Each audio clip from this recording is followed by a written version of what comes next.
noite a todas.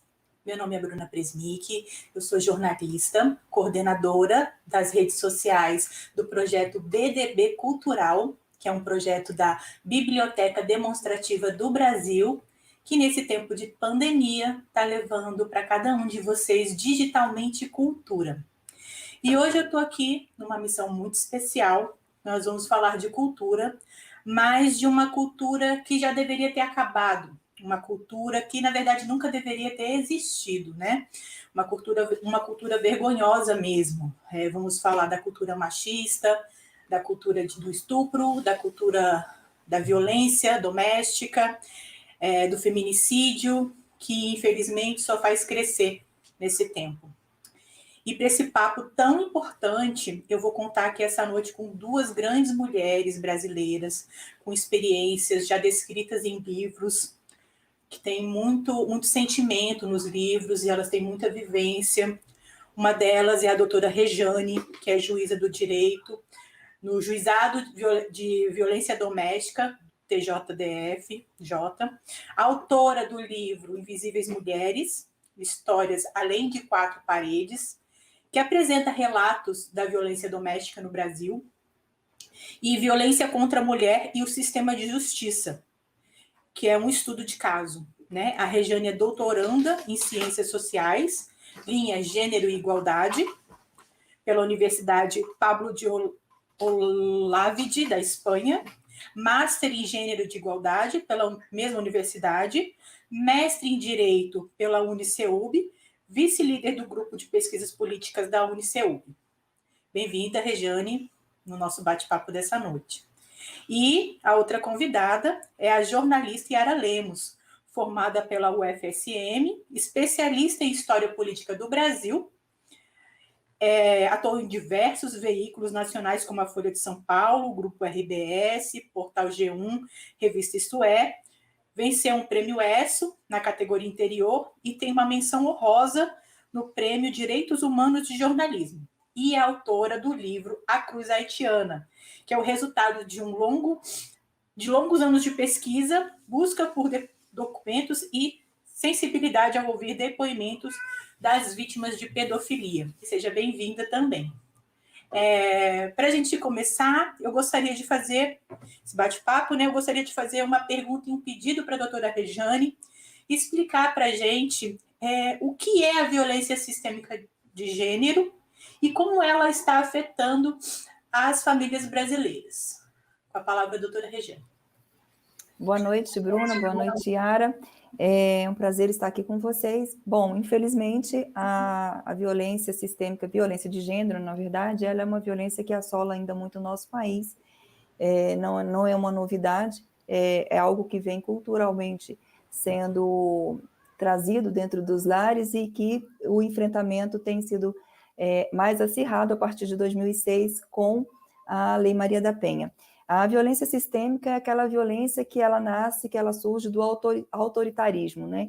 E quando a gente trata de gênero, a gente observa que esse autoritarismo, ele vem exatamente de situações que estão muito enraizadas na nossa sociedade, que é o machismo, o patriarcado. Então, isso tudo gera uma violência que culmina em agressões dentro de casa, não só para as mulheres, mas para pessoas vulneráveis também, como idosos, como crianças. E, infelizmente, é algo que vem muito acirrado dentro da nossa sociedade, e agora, nesse período de pandemia, é algo que tem crescido bastante, infelizmente. Yara, você também tem acompanhado os números dessa violência doméstica, os feminicídios, durante a pandemia? Sim, obrigada pelo convite mais uma vez. Boa noite, Rejane, boa noite, Bruna, a todos que estão nos acompanhando. De fato, há um aumento muito grande no número de feminicídios e, especificamente, eu trabalho mais com as questões que diz respeito a crianças em situação de violência, mulheres, meninas em situação de violência, e isso tem crescido muito, tanto no Brasil quanto em países no exterior, devido à pandemia, que fez com que o acesso às denúncias fosse mais difícil para algumas famílias, muitas vezes. Hoje, inclusive, saíram números recentes da Organização Internacional do Trabalho e também do Unicef, apontando que houve um crescimento considerável aí nesse último ano de crianças em situação de trabalho infantil, o que acirra ainda mais essa violência, não é? Levando em consideração que o trabalho infantil ele é proibido, ele não poderia acontecer. E os meus estudos, as minhas pesquisas, eles vão exatamente nessa linha, do quanto essa violência está aumentando, e principalmente quando ele envolve mulheres. As meninas, desde os seus 3 anos de idade, muitas vezes, elas já sofrem com esse tipo de violência. A escravização, a violência sexual, os trabalhos forçados, tudo isso precisa ter um fim, tanto no Brasil quanto no mundo. A gente sabe o quanto esse trabalho é difícil, o quanto isto realmente demanda um esforço muito grande de todos os setores da sociedade civil. E com a pandemia agora temos mais pais desempregados, as crianças também estão com mais dificuldade de acesso às escolas, né? Então, nossa, nem imagino como isso deve ficar pior. Gostaria de perguntar para a doutora Rejane, que a gente está tendo, né, um pouco mais de acesso na internet sobre relacionamentos abusivos e como a violência não é só física, né, doutora? Isso está sendo um pouquinho, começar um pouquinho a ser discutido em grupos com até mulheres mais jovens passando por isso, né? O que a senhora acha sobre esse tema, se ainda está muito cru, se ainda é muito tabu essa violência feminina que a gente sabe que é aquela que, tudo bem, o homem não chega a bater na mulher, mas a mulher sofre, né, a violência ali dentro de casa. Bruna, eu sempre comento que a violência física, que é a violência que é visível, que deixa marcas, ela nunca vem sozinha, ela não vem desacompanhada. E a mulher, se é uma vítima de violência doméstica, ela sofresse, a primeira violência que ela sofresse fosse uma violência física, fosse, por exemplo, um murro, um tapa no rosto, mulher nenhuma permaneceria num ciclo de violência. A questão toda é que a violência física, a violência contra a mulher, ela nasce, ela surge com a violência psicológica, com a violência moral. Então, e essa é uma violência que ainda é muito invisibilizada. Ela é confundida principalmente com o amor, com o excesso de cuidado. Isso tudo, muitas vezes, é muito difícil para que a vítima ela se perceba numa situação de violência, porque ela toma aquela situação como uma situação de um cuidado extremado. É um amor muito grande que aquele homem sente por ela, então por isso que ele teria esse tipo de comportamento, esse tipo de conduta.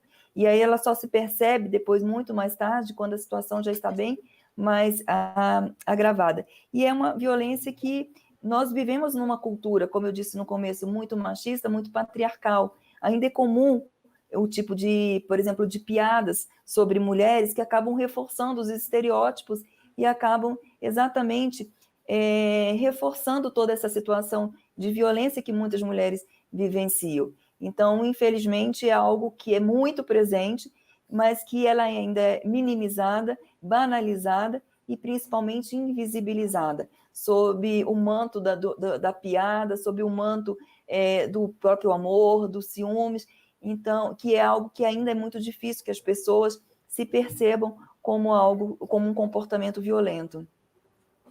Então, vou pedir para a doutora Rejane agora falar um pouco sobre o livro dela, Invisíveis Marias, que acho que é uma ótima oportunidade para a gente apresentar essa infeliz realidade que algumas mulheres sofrem. Por favor, doutora Rejane.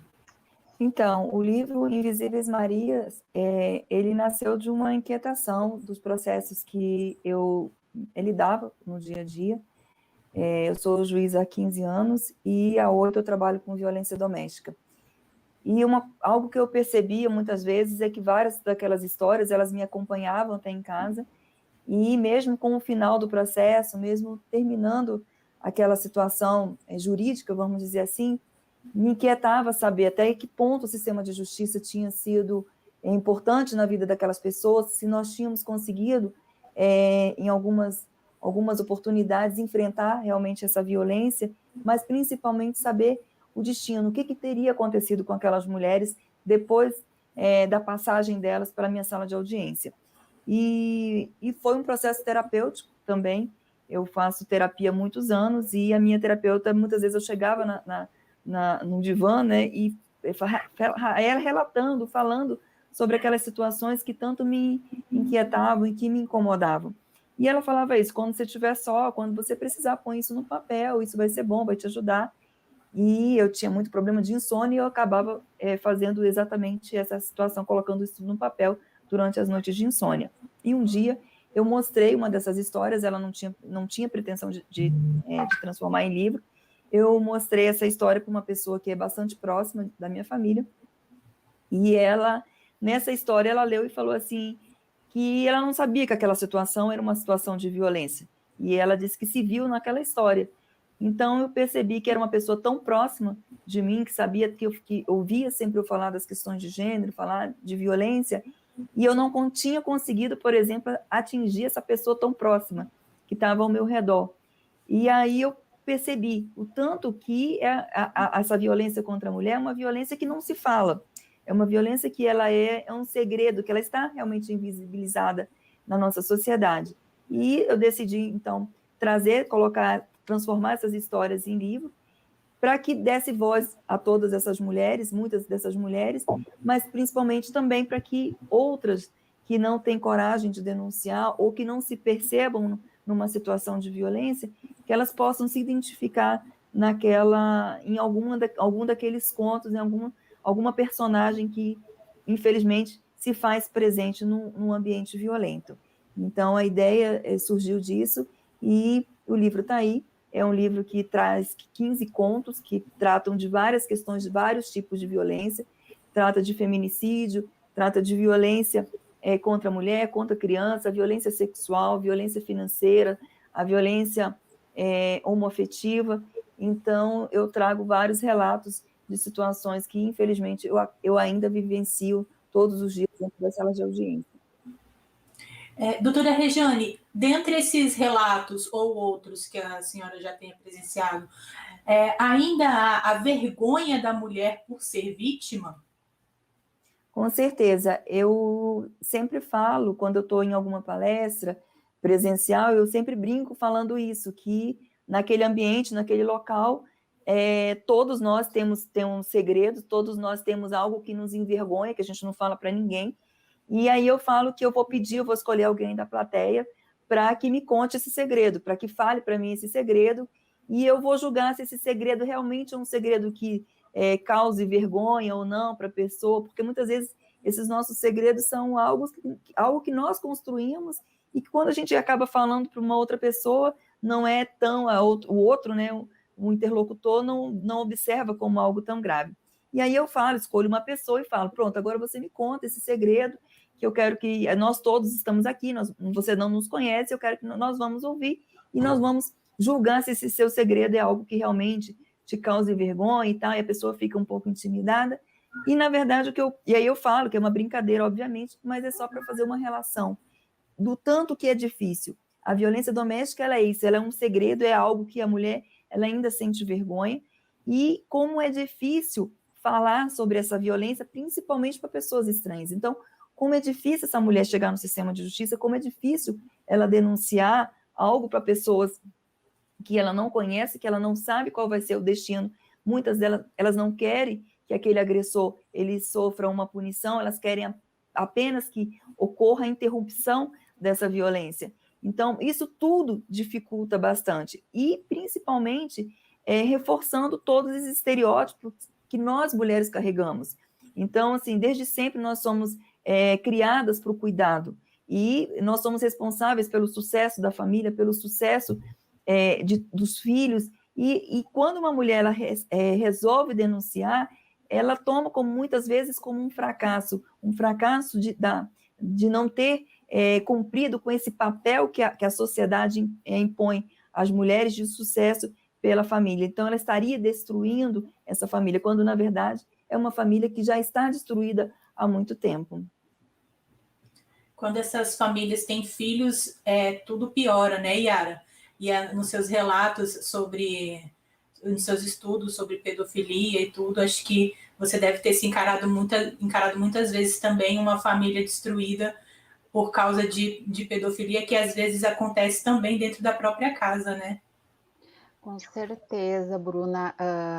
A Regiane estava falando dessa dificuldade e do fato de, às vezes, estar tão próximo de nós e nós mesmos não sabermos, porque há esse ciclo todo de fechar essa informação por vergonha, por medo, independentemente do aspecto que seja, às vezes está ao nosso lado e nós não conseguimos ficar sabendo dela.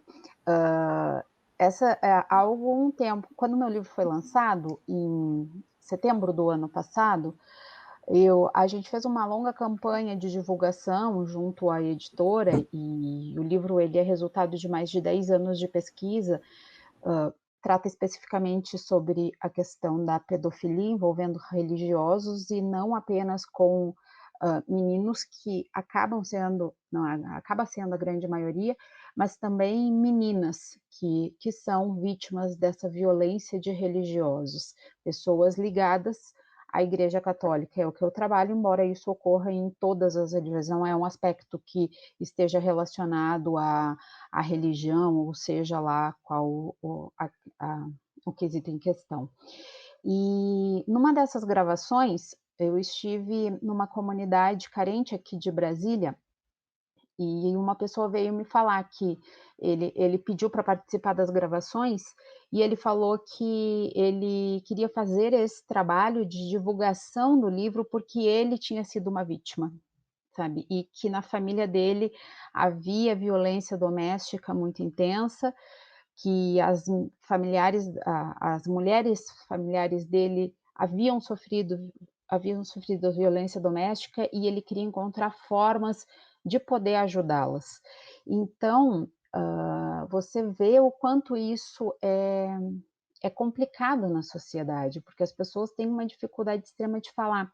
Tem uma das vítimas que eu entrevistei, que é a Sheila, e é o nome fictício dela, porque ela é menor de idade, e embora eu estivesse tratando com a cultura no Haiti, no que diz respeito ao livro, e não há nenhuma legislação que fale que eu não pudesse publicar o nome dela por ela ser menor de idade, eu fiz questão de seguir o que determina o Estatuto da Criança e do Adolescente, e não publiquei o nome dessa jovem. Então, Sheila é o nome fictício dela.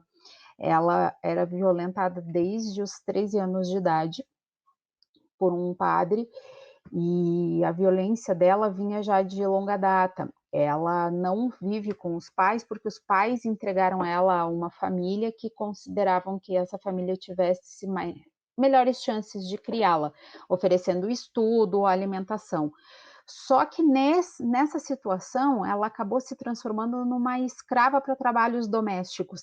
Então, é algo que foi muito cultural também no Brasil, nos tempos coloniais, e não tão distantes assim, quando se buscavam as famílias mais abastadas financeiramente, elas buscavam jovens no interior e levavam para morar nas suas casas com a desculpa de que elas iriam ter uma oportunidade de estudo, estariam na cidade maior, mas na verdade elas eram empregadas domésticas não remuneradas. E isso é uma forma de violência. Durante muito tempo as mulheres não souberam definir isso. Nós temos tanto que a própria lei que trouxe direitos às empregadas domésticas, ela é muito recente. Nós temos ainda todo um histórico que envolve parlamentares que lutaram por esse direito, que deveria ter sido instituído há muito tempo, e ele há poucos anos se tornou realidade. E quantos casos nós temos até hoje de mulheres que são resgatadas em situação análoga à escravidão, tanto no Brasil, eu trago esses dados mais daqui, porque elas não conhecem os seus direitos. Elas não sabem que no momento que elas estão trabalhando na casa de alguém, elas estão desenvolvendo o seu serviço, elas têm de ser pagas por aquilo, elas não estão prestando um favor, elas estão trabalhando. O serviço doméstico, ele é um trabalho, ele precisa ser remunerado da forma que ele deve ser, da melhor maneira possível. Então, eu acredito que nesse sentido, muitas das histórias nossas em profissões diferentes, elas acabam se entrelaçando, porque a Regiane, dentro da sala de audiência, ouve essas vítimas chegarem com esse problema para ela. E eu vou em busca das vítimas para que elas contem a história, fazendo com que, de alguma forma, nós consigamos mobilizar a classe política, mobilizar as entidades que possam fazer alguma coisa, que vai desde o sistema judiciário, não é, o Ministério Público, outras entidades que estejam envolvidas com isso, para que possamos todos juntos fazer com que haja uma diminuição desses casos. E a escravidão, nesse aspecto infantil, e aí o trabalho infantil, todas essas formas de escravidão, elas são muito comuns ainda. E quanto mais pobre a condição da criança e de seus familiares, mais fácil essa violação. Elas estão mais próximas disso.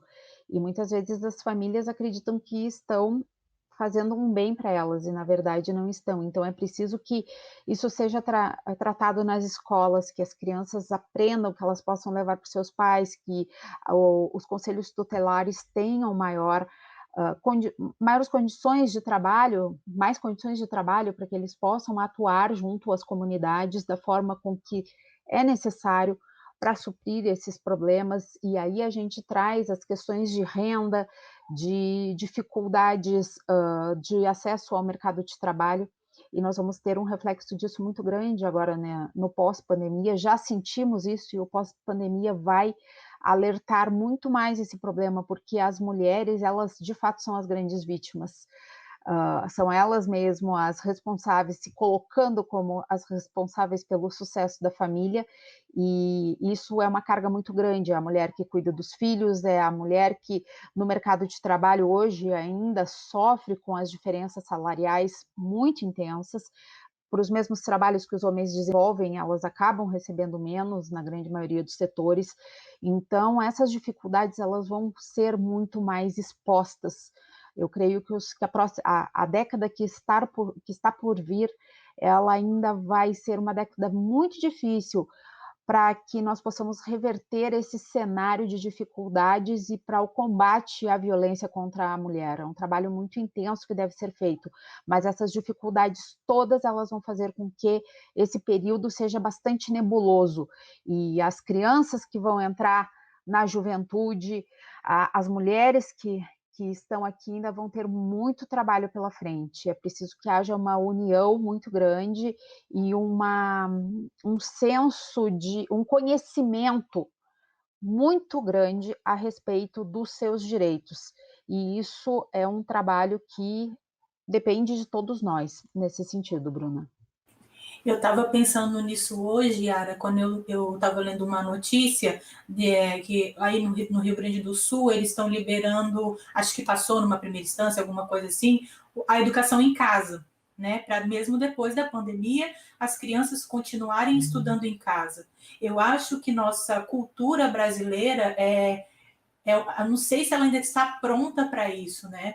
Porque foi como você disse, vai recair a mulher o dever de ficar em casa para auxiliar essa criança, que vai precisar de um auxílio, obviamente, mesmo estudando online ou com alguma professora, alguma coisa assim dentro de casa, e os pais, enfim, é uma adaptação que eu creio que foi o que você falou, vai ser muito abrupta, né? Pelo que a gente já vive, e de repente se mudar. E cai mais uma responsabilidade para a mulher, né? Porque Na verdade, Bruna, eu acho que é essa responsabilidade que ela precisa ser dividida. Você não pode ter um companheiro, um esposo, ou seja lá quem for, que diga eu vou ajudar a mulher. Ele tem que ser parceiro em todos os sentidos. Não é uma questão de ajuda, é uma questão de participação, de colaboração integral e igualitária. E nesse aspecto eu defendo que, por exemplo, a mulher ter 4 meses de licença maternidade, o homem tem 7 dias de licença paternidade. Ele deveria ter um tempo pelo menos semelhante a isso, porque as atribuições paternas e maternas, elas têm que se dar no mesmo nível. Com relação ao homeschooling, eu tive a oportunidade, eu presto consultoria estratégica em comunicação, porque eu tenho mais de 20 anos de formação profissional e com foco em política especificamente, e eu tive a oportunidade de participar da construção do projeto do substitutivo que vai ser votado na próxima terça-feira agora, nessa terça-feira na Câmara dos Deputados, e que regulamenta o homeschooling como um método de ensino. Ele é mais uma metodologia, assim como o ensino à distância está sendo, mas eles são situações completamente diferenciadas. Eu concordo com você que nesse aspecto que nós ainda vivemos na sociedade brasileira, a responsabilidade recai muito sobre as mulheres. E aí é que é preciso que haja essa divisão. E, de fato, o Brasil, que tem uma série de problemas educacionais, nós tratarmos de um tema que parece ser tão restrito, ele demanda, ele faz com que nós fiquemos pensando, nossa, mas é necessário tratar de homeschooling agora, enquanto nós temos tantas crianças fora da escola, tantas crianças com dificuldade de ensino, no qual o Fundeb ainda não foi regulamentado, no qual nós não temos ainda uma pesquisa que mostre exatamente quantas crianças hoje estão em homeschooling. Eu considero que ele é necessário com limites, até porque, Bruna, uma das grandes preocupações que eu, como acompanhante técnica na construção desse projeto, junto com os outros técnicos que colaboraram, parlamentares, uma das grandes dificuldades e alertas que nós fizemos é que se existem crianças em situação de homeschooling no Brasil, sem que isso esteja regulamentado, essas crianças podem estar correndo riscos, essas crianças podem estar sofrendo violações, porque hoje a lei de diretrizes de base, ela não permite, o abandono intelectual é considerado crime, os pais obrigatoriamente têm que matricular essas crianças na escola, e hoje quando nós temos pais que tiram as crianças na escola com o argumento de que eles estão fazendo homeschooling, eles estão descobertos pela lei. Então, a legislação existe para que esses pais sejam responsabilizados. Eles terão de ter deveres a ser cumpridos em relação a isso. E a lei terá de ser cumprida cobrando com que eles façam isso. As crianças terão de ser acompanhadas, as crianças não vão ficar numa situação que eles podem aprender o que der na telha dos pais.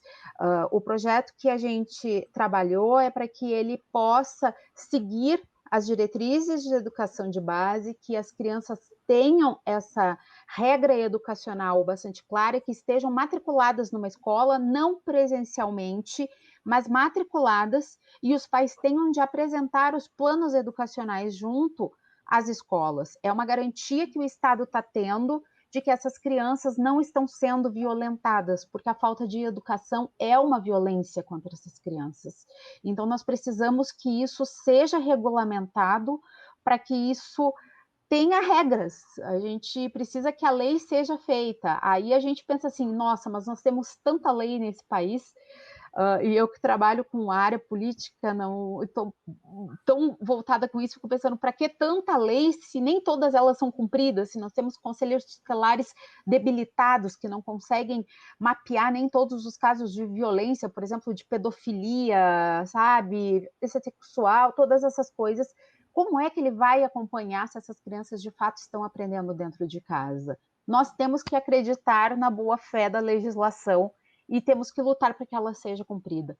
E eu acredito que o meu papel como jornalista, com especialização em área política, com a política que eu sempre procuro fazer de acompanhamento, seja cobrando o parlamentar, as instituições e acompanhando a construção agora, como essas estratégias de comunicação que eu faço, é exatamente esse quesito. Se eu posso participar da construção tão importante de um projeto como esse, estão de perto, eu quero poder também cobrar das instituições para que essas crianças tenham seus direitos garantidos. E nesse aspecto, por mais difícil que seja, e eu não manteria, se eu tivesse filhos, não manteria um filho num sistema de homeschooling, porque eu acredito que a participação escolar é extremamente importante, que ele tenha um convívio social, tudo isso é necessário para a formação das crianças. mas a gente sempre acredita que o pai está pensando o que é melhor para o filho, desde que ele esteja coberto pela lei e desde que essa criança tenha a garantia de que seus direitos vão ser preservados. A minha grande batalha é pela preservação dos direitos da criança e do adolescente, porque se nós tivermos uma criança forte, ela vai ser um adulto forte, um adulto equilibrado. E é para isso que a sociedade brasileira tem que trabalhar. A gente precisa que a mulher ela tenha a sua formação intensificada desde a base, que ela saiba o seu direito desde a base, porque senão ela vai acabar sendo uma mulher fragilizada.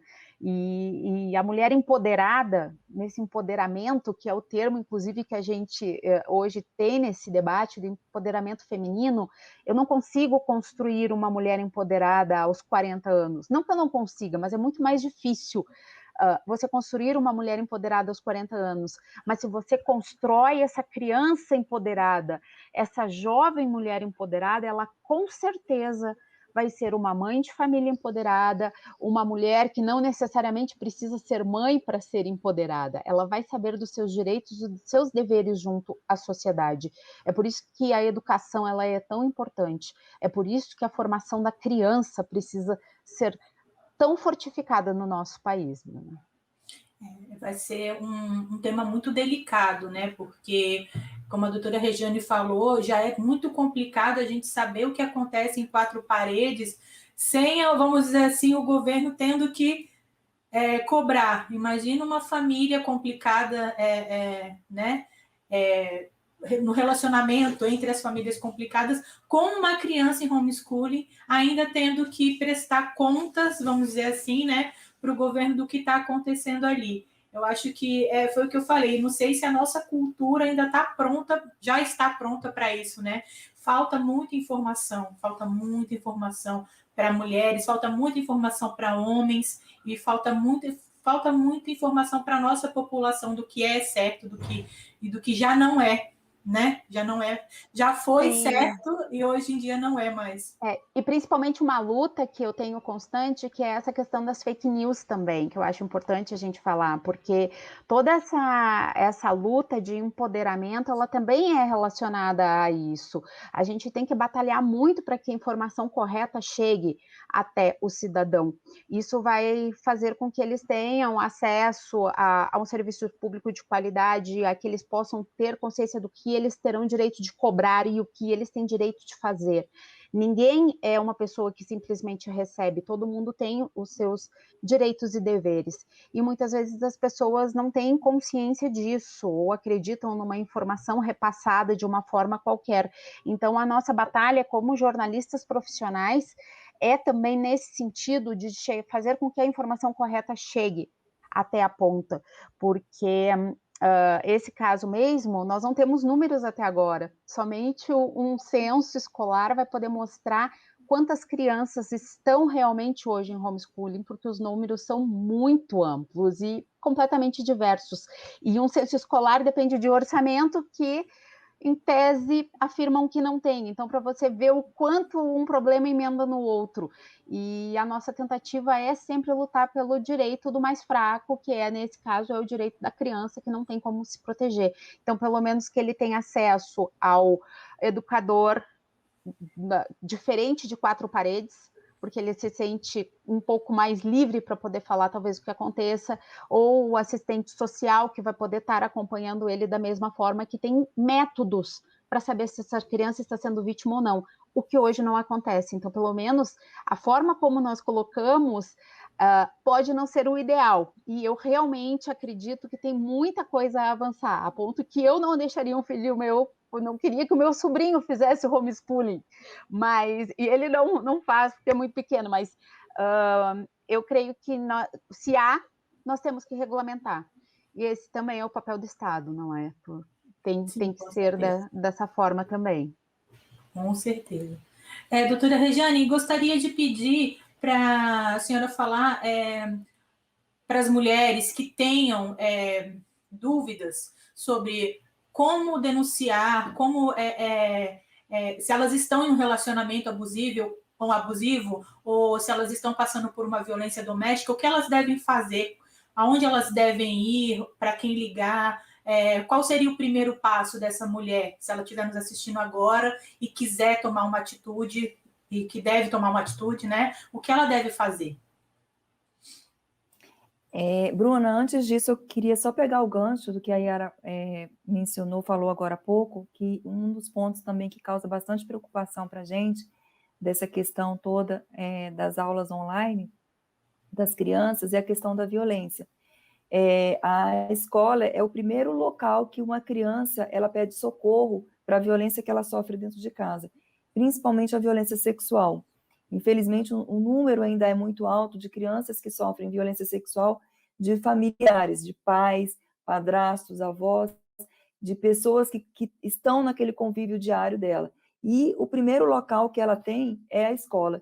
E quando ocorre situações como as que nós estamos vivendo, em que existe um apoio para que não haja esse retorno, para que o homeschooling ele seja uma regra, torne-se uma faculdade no país, isso é algo que é bastante preocupante, porque nós estamos deixando essas crianças que sofrem a violência, nós estamos devolvendo essas crianças que sofrem a violência num ambiente privado, nesse ambiente que ela não tem como pedir esse socorro.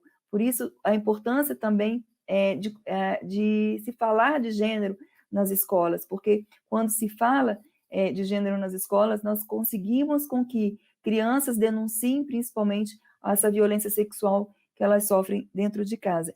Em relação à questão da denúncia, hoje nós temos bastante mecanismos, não só através da polícia, do 190, temos o 180 também, que é possível fazer essa denúncia.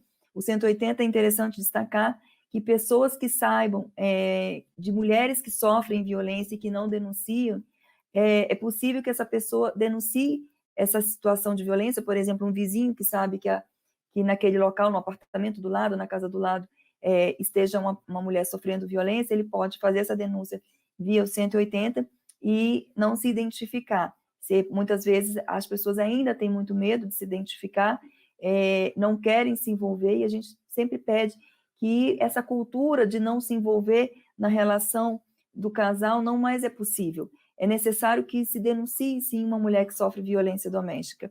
E também, principalmente, através de denúncias via Ministério Público, via a própria delegacia de polícia, entrar no sistema de justiça é muito importante. É necessário que esse homem ele tenha essa consciência de que hoje a violência contra a mulher é proibida, ela é rechaçada pelo país, não é mais possível aceitar comportamentos violentos. É necessário que o Estado ele dê uma resposta para esse agressor ou para essa agressora, lembrando sempre que a Lei Maria da Penha, o agressor, o ofensor, tanto pode ser o homem como pode ser a mulher também, né?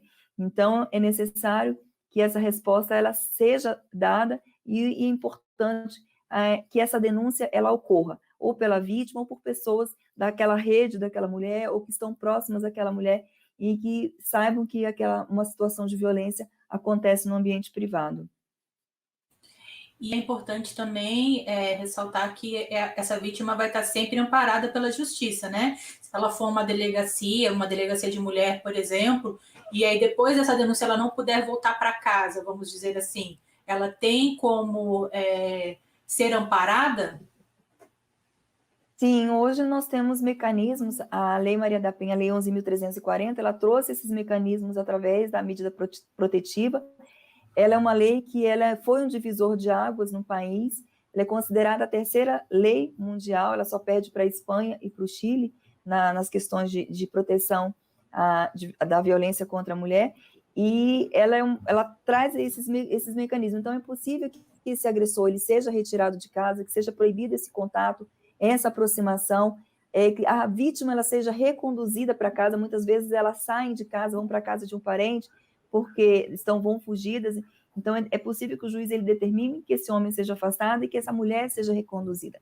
E o mais importante também, a lei traz medidas preventivas na esfera civil, que são medidas que, por exemplo, não deixam essa mulher desamparada. Então, é possível, por exemplo, a prestação de alimentos, ou seja, uma pensão, o juiz ele determina para que o homem ele pague não apenas à mulher, mas também pague aos filhos, para que ela não fique desguarnecida e, principalmente, para que a mulher não retorne àquele ambiente violento ou permaneça naquele ambiente violento por questões financeiras, que é algo que é bastante comum a gente observar. Então, existem todos vários mecanismos que é possível essa proteção a essa mulher para que ela não fique desamparada. A gente vê, às vezes, até na mídia, né, um caso que aconteceu, acho que foi no mês passado, de uma mulher que ligou para a polícia fingindo que estava pedindo uma pizza. Não sei se a senhora viu, ela ligou para a polícia e aí ela falou assim, eu gostaria de pedir uma pizza. Aí o policial falou, minha senhora, aqui é da polícia. Ela, eu sei, é uma pizza assim, assim, assado, no número tal. E conseguiu entender, foi até lá e resgatou, né, a mulher. Então, quer dizer, às vezes, muitas vezes, ela precisa de ajuda e não consegue nem pedir essa ajuda, né?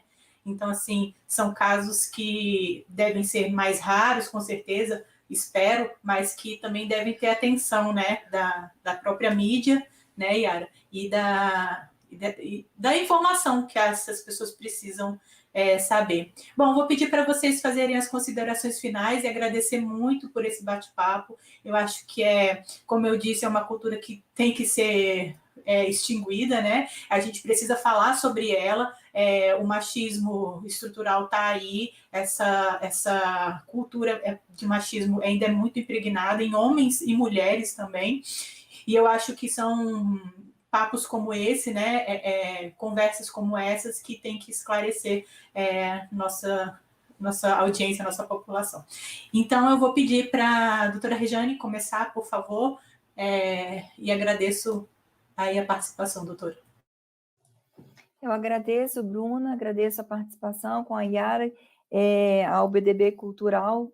A violência, nós precisamos, a violência ela se enfrenta desse modo, falando dessa violência. Não é possível nós minimizarmos, banalizarmos essa violência contra a mulher, é algo que ainda é muito presente, não só dentro de casa, mas também no ambiente público. Quantas mulheres nós não sabemos, temos conhecimentos de assédio moral, assédio sexual que elas estão vivenciando, principalmente nesse momento, né, que a gente está passando da pandemia, quem está saindo de casa, quem está ficando dentro de casa.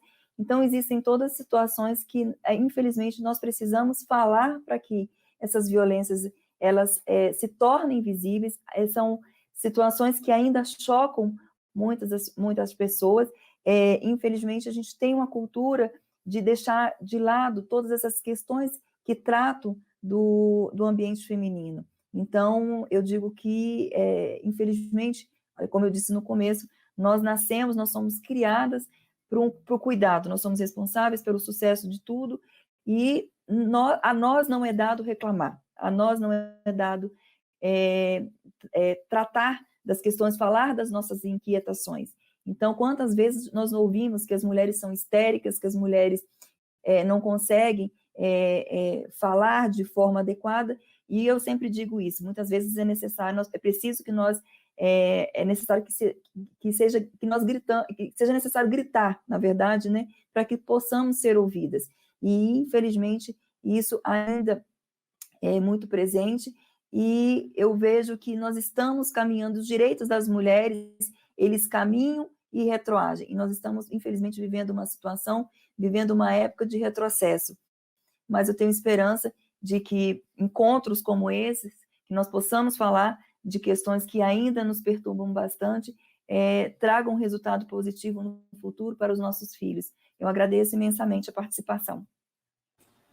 Obrigada, doutora Rejane, muito obrigada mesmo, suas palavras foram muito ricas aqui nessa noite. E a Yara também, por favor, Yara, com a palavra. Não, eu quero agradecer a você, Bruna, por essa mediação, a Rejane por essa conversa tão interessante, tão bom nós podermos tratar desse tema que tanto nos interessa e com o qual a gente dedica, né, ao qual a gente dedica o nosso trabalho, não é?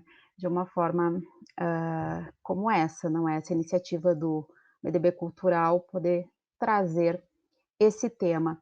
Eu ressalto aqui, mais uma vez, o quanto é difícil e o quanto eu creio que nós estamos realmente num período de sombras como mulheres, como a Regiane falou, retrocedendo nesse período, e eu tenho a esperança que nós possamos ainda conseguir reverter isso, mas é um cenário bastante difícil.